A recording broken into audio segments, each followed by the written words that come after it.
पायलटच्या सीटवर बसलेला आहे तो त्या विमानात नाही, जे ॲक्सिडेंट झाला अजितदादांच्या त्याचा नाही आहे, तो दुसऱ्या विमानाचा आहे. पण कुठल्याही विमानाचा जरी असला, कारण तो जर त्या विमानात असला तर तो ठार झाला असता ना. याचा अर्थ तो दुसऱ्या विमानामध्ये तो असं झोपलेला दिसतोय. परंतु हे संपूर्ण चुकीचंच आहे. पायलटच्या सीटवर पायलटच बसले पाहिजेत आणि त्यांनी न झोपता जे आहे पूर्णपणे विमानाचा जेव्हा ताबा घेऊन त्याप्रमाणे ते विमान चालवलं पाहिजे. तर तो मालक जर अशा रीतीने जर झोपला असेल तर हा निष्काळजीपणा आणि माजुरीपणा आहे, त्याच्यावर कारवाई करायला लागेल. साहेब, त्याच्यात आणखी एक विषय समोर येतोय की ते विमान जे ते एका झाडाला आदळल्यानंतर अपघात झाला. इथल्या स्थानिकांचं म्हणणं आहे की त्या ठिकाणी कुठलं झाड नव्हतंच. मला पण मी ज्यावेळी तिथे गेलो तेव्हा कुणी तिथे झाडाला आदळलं वगैरे असं मला कोणीतरी म्हटलं नाही. आणि तेवढंच नाही तर त्या विमानतळावर अजितदादांच्या स्वागतासाठी शेकडो लोक जमले होते, मीडियाचे लोक जमले होते. ते कुणीही असं म्हणत नाही की तिथे काही झाडाला आदळलं वगैरे. त्याच्यामुळे मला सुद्धा आश्चर्य वाटलं, कुठल्या झाडाला आदळलं. एकही मनुष्य तिथे असा भेटला नाही की तो बोलला की झाडाला आदळलं. कुणीतरी ते बघितलं असेल ना, मग कुठल्या तर ते झाडाचं नुकसान पण झालं असेल थोडंफार. तर ते अर्थात त्यांचं ते माहिती त्यांनी दिली त्याची पण चौकशी करायला पाहिजे. साहेब, जो सीसीटीव्ही त्यावेळेला समोर आला होता त्यावेळेला वरती हवेतच विमान फिरल्याचं हे बरोबर आहे. पहिल्यांदा त्याने लँड करण्याचा प्रयत्न केला पण त्याला असं वाटलं हे बरोबर होत नाही म्हणून ते नॅबावट केलं, म्हणजे रद्द केलं. आणि परत दुसऱ्या याला तो परत गेला आणि दुसऱ्या याला फिरून जेव्हा तो आला आणि तो उतरायला लागला त्यावेळेला ते विमान पूर्णपणे असं कललेलं आहे. आणि मग त्यावेळेला ते कललेलं असल्यामुळे तेवढं खाली आणि वेगानं खाली येत होतं, कारण लँडिंग करत होतं ते. त्यामुळे कदाचित त्याला ते विमान सरळ करायला किंवा कंट्रोल करायला वेळसुद्धा मिळाला नसेल. ते मी त्यातला काही तज्ज्ञ नाही, पण मला असं वाटतं ते समजा 10,000 फुटावर असतं आणि अशा वेळेला ते कल्लं वगैरे असतं तर काहीतरी त्याला करायला वाव होता. पण हे अगदीच शेवटच्या क्षणाला ते कल्लं आणि त्यावेळेला तो लँडिंग करत होता जोरामध्ये. लँडिंग करत असताना थोडासा वेग जास्त असतो विमानाचा आणि त्याच्यामुळे त्याला ते कंट्रोलच झालं नाही. अर्थात ते सगळं जे आहे DGCAचे लोक जे आहे वगैरे वगैरे ते काय आणखीन काय सांगतात त्याची सुद्धा छानबीन तर होईलच ना. कोणी काय सांगतं झाडाला आदळलं आणि एकही माणूस जे आहे शेकडो हजारो लोकांमधला आतापर्यंत म्हणाला नाही की तू झाडावर आदळलं. त्यामुळे मला सुद्धा आश्चर्य वाटलं की कुठच्या झाडावर आदळलं. साहेब, आखाती देशांमध्ये जे काही युद्ध सुरू आहे त्याचा फटका आपल्या कांदा आणि द्राक्ष उत्पादकांना बसलाय. JNPTवर जवळपास 300 कंटेनर कांद्याचे आणि द्राक्षाचे अडकून पडलेले आहेत नाशिकचे. हे बघा, आता जर विमानतळ बंद असतील,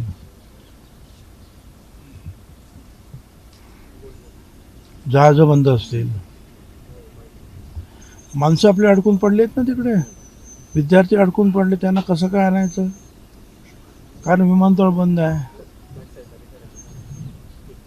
बरं, तेलाचे भावसुद्धा जे निश्चितपणे जे आता अडचणीत येणार आहेत. त्यामुळे ठीक आहे, कांद्याचा प्रश्न तर आपला आहेच, इतर सुद्धा प्रश्न आहे भाजीपाल्याचा. परंतु या परिस्थितीमध्ये सगळ्यांनी विचार करायला पाहिजे की हे नुकसान जे आहे केवळ एका घटकाचं होत नाही आहे, अनेक घटकांचं होत आहे. आणि त्याच्यातून सरकार काय मार्ग काढत आहे. परंतु मला हे माहिती आहे की गल्फमध्ये आपला बराचसा भाजीपाला, माल, कांदे, बटाटे, मसाले वगैरे वगैरे सगळे जात असतात आणि हे सगळं बंद असल्यामुळे साहजिकच या सगळ्या गोष्टींना फटका बसणार हे निश्चित आहे. तर बघू आता मुंबईला गेल्यानंतर CM साहेब पण काय म्हणतात, त्यांनी काय ठरवलं. पण यामध्ये कांदा उत्पादक शेतकऱ्यांनी अनुदानाची मागणी करतायत, जो मोठा फटका बसतोय कांद्याला. ते पत्र मी सुद्धा दिले, यांना अनुदान द्यावं. मुख्यमंत्र्यांकडे. मुख्यमंत्री म्हणाले की बघू मी मीटिंग घेतो म्हणून, परंतु प्राप्त परिस्थितीमध्ये काय काय होत आहे ते बघावं लागेल. साहेब, पहिलगामची घटना ज्या वेळेला घडली त्यानंतर कुठली? अनेक पहिलगामची घटना घडली त्यासह पूर्ण महाराष्ट्रामध्ये एक प्रकारचं वेगळं वातावरण. मला काही कल्पना नाही आहे, परंतु ते मुसलमान समाजामध्ये सुद्धा अनेक वेगवेगळे घटक आहेत. शिया आहेत, सुनी आहेत. मला असं वाटतं की खोमेनी शिया समाजाचे असावेत. त्यामुळे ते त्यांचे धर्मगुरू आहेत, त्यामुळे ते शोक व्यक्त करत असतील असं मला वाटतं. नाशिकमधले जे काही विद्यार्थी किंवा प्रवासी अडकले त्या संदर्भात प्रवासी आपण नाशिक. जिल्हाधिकाऱ्यांची काही चर्चा केली आहे किंवा करणार आहे? नाही, ते जिल्हाधिकाऱ्यांपेक्षा जे मुंबईशी चर्चा करावी लागेल. जिल्हाधिकाऱ्यांनी तर केलीच असेल, परंतु ही शेवटी मुंबईतून दिल्लीतूनच सगळ्या गोष्टी घडणार. साहेब, त्र्यंबकेश्वरला मंदिरामध्ये सुरक्षा रक्षकांनी भाविकांना मारल्याच्या घटना घडत आहे. त्यांना म्हणा असं, तुम्ही असं भाविकांना मारल्यानंतर कोण तुमच्या तिकडे दर्शनाला येईल? हा, तर ज्यांनी अशी मारहाण केली असेल, हा, तो भाविक जर चुकीचं काहीतरी वागलं असेल तर त्याला पकडून पोलिसांच्या ताब्यात द्यायला पाहिजे. पण मारहाण करत जर आपण बसलो तर त्याला जास्त कुप्रसिद्धी मिळते आणि त्यामुळे नाव खराब होतं आपलं. ठीक आहे. काही धोरण ठरलंय? राज्यसभेचं आमचा एक उमेदवार निवडून येऊ शकतो, ते नाव आम्ही जाहीर केलेलं आहे, पार्थ पवार यांचं. तर आमच्याकडून तर काही प्रॉब्लेम नाही. आता मवियामध्ये काय चाललेलं आहे ते कोणाला उभं करतात, काय करतात, हा त्यांचा प्रश्न आहे. साहेब, थँक्यू. अटक करणं योग्य नव्हतं. असं आहे, रघुवंशीने मला विचारायचं आहे, ती फाईल कोणी पाठवली होती माझ्याकडे?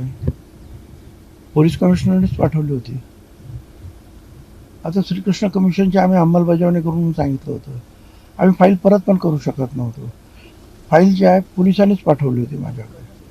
आणि त्याच्यानंतर सुद्धा एम सिंग आता जिवंत आहे, त्यांना मी सांगितलं की बाळासाहेब ठाकरेंना आपण जामीन द्यायचा आहे आणि कदाचित जामीन नाकारला तर मातोश्री हाच जेल म्हणून जाहीर करायचं आणि त्यांना मातोश्रीमध्येच ठेवायचं. एवढं सगळं आम्ही केलेलं आहे. आता सगळ्याच गोष्टी या सगळ्यांना माहीत नसतात. प्रचंड दबाव कसला टाकला होता? तुम्हीच पोलिसांनी पाठवली होती ना फाईल, त्याच्यात माझा कसला दबाव होता? आणि अनेक फायली जे आहेत तुम्ही ते बरोबर शिवसेना BJPचं राज्य असताना रद्द झाल्या होत्या. नेमकी तीच फाईल माझ्या पुढे आली. मग काय करू शकतो मी? दोन्हीकडून मला अडचण होती.